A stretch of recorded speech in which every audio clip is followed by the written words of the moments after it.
禹锡向虞书欣求婚，有你在身旁，我便无所畏惧。在月光变奏曲中，虞书欣饰演初里，一个刚大学毕业便前往上海，想要进入圆月出版社工作的女孩。初里是个天真、甜美、乐观的女孩。丁禹锡饰演的宙川，则是出版界炙手可热的知名作家，每一部作品都备受追捧。表面上他是个沉稳儒雅的男人，但众所周知，唯一能让他3次修改稿件的人，就是那个眼神冷漠的编辑。在上海这座霓虹闪烁的城市里，初里带着满腔热血走进了圆月出版社的大门。他刚刚大学毕业，怀揣着对文学的梦想，希望能在这家著名出版社闯出一片天地。而他的第一份工作就是成为宙川的责任编辑。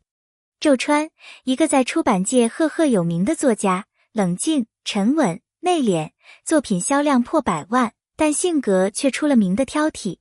他从不轻易接受编辑的修改，然而，当初里第一次拿起红笔，对他的稿件进行调整时，他并未如往常那般拒绝，反而认真地看着他，嘴角轻轻上扬，有趣。也许，命运的齿轮就在那一刻悄然转动。爱情往往不是一瞬间的怦然心动，而是在一次次的相处中，逐渐渗透进生活的细节里。初里和宙川的故事正是这样悄然展开的。作为编辑，初里的职责是优化宙川的文字，而宙川则习惯用冷静、理智的态度对待每一次修改。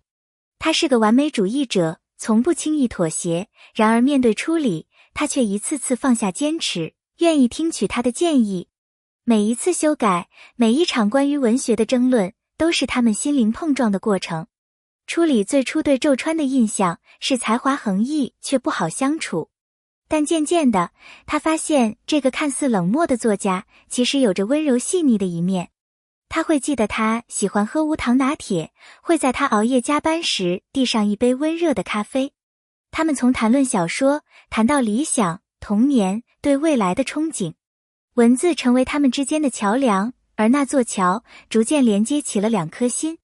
有时候，爱情不需要轰轰烈烈的表白，而是在无数个日常的瞬间里被一点点填满。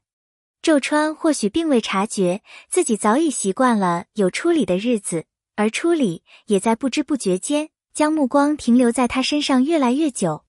喜欢一个人是一件藏不住的事，即使嘴上不说，眼神、动作，甚至是刻意忽略的沉默，都会暴露所有情感。宙川对初里的喜欢起初是克制的，但后来他发现自己无法再隐瞒。那晚，雨水模糊了城市的灯光，空气中带着湿润的凉意。宙川站在初里公寓楼下，手中的伞早已被风吹歪，但他却始终没有离开。他是个理性的人，原本想等到合适的时机，等到他完全接受自己，再正式表白。然而，当看到他疲惫地走来，他突然意识到自己已经等不下去了。初里，我不想再只是作家和编辑的关系。他的声音有些低哑，像是压抑许久的情感终于决堤。初里愣住了，他没有想到宙川会在这个夜晚，在这场雨中向他坦白心意。他的心跳加快，思绪一片混乱。可当他抬头望进宙川的眼睛时，却在那双深邃的眼眸里看到了坚定，甚至带着些许忐忑。雨水顺着伞沿滴落，像是一首静谧的旋律，在夜色里轻轻回响。而他知道，这一刻宙川是认真的。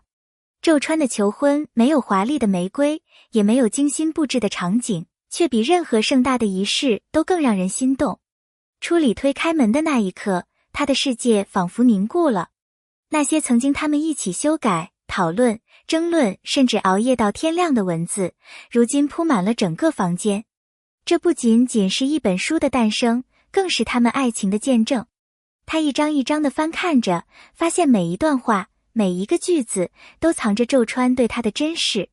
从最初的这段文字可以更流畅一些，到后来的你觉得这句话像不像我们的故事，再到今天的致初里，愿你成为我的妻子，好吗？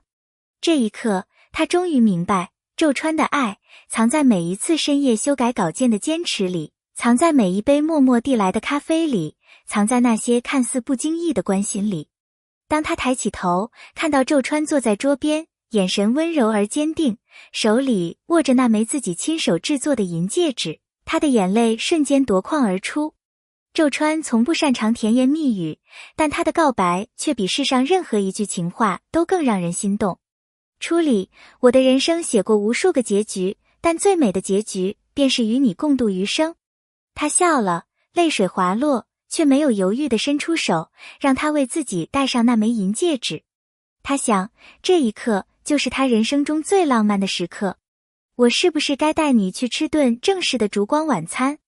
周川看着初里，眼里满是歉意。求婚太过突然，他忘了安排晚餐，甚至连香槟都没准备。初里却笑着摇头，随手在柜子里翻出2桶泡面，最重要的事情完成了，吃什么不重要。两人坐在客厅的地毯上，泡面热气腾腾，香气四溢。周川有些无奈地看着手中的筷子，又看着他满足地吸着面条，忍不住失笑。这就是你想象中的求婚晚餐？初里认真地点点头，当然啊。世上最好吃的求婚晚餐，不是昂贵的牛排，也不是烛光下的红酒，而是我们坐在一起，开心地吃着简单的食物。周川愣了片刻，随即轻笑出声。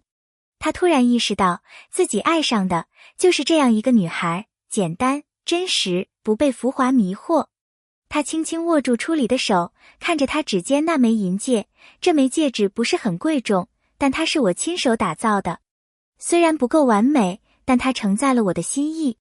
初里低头抚摸着戒指，眼神柔和而坚定。世上最珍贵的，不是昂贵的钻石，而是爱人的心意。那一夜，他们没有烛光晚餐，却有着比任何豪华宴席都更甜美的回忆。那天晚上，周川又开始动笔写新书，但这一次，第1页的题词不再是致初里，而是献给我的妻子初里。初里坐在沙发上，枕着周川的腿，看着他专注的侧脸，轻轻拨弄着手上的戒指。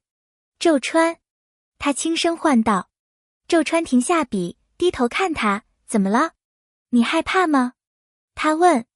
他愣了一下，随即低下头，在他额头上轻轻落下一吻，低声呢喃，有你在身旁，我便无所畏惧。这一句话让初里的心仿佛被什么东西填满了。他突然想起，曾经无数个深夜，周川总是对着电脑屏幕，一遍又一遍地修改着书稿，他对结局总是小心翼翼，不愿轻易下笔。但今天，他终于写下了属于他们的结局。他笑了，闭上眼睛，安心地依偎在他的怀里。故事还在继续，但他们已经找到了最美的开始。感谢你的观看。如果你喜欢这个故事，请点赞、评论，并订阅我们的频道。欢迎在评论区留下你的感想，告诉我们你最喜欢的哪一幕。你的支持是我们创作更多美好故事的动力。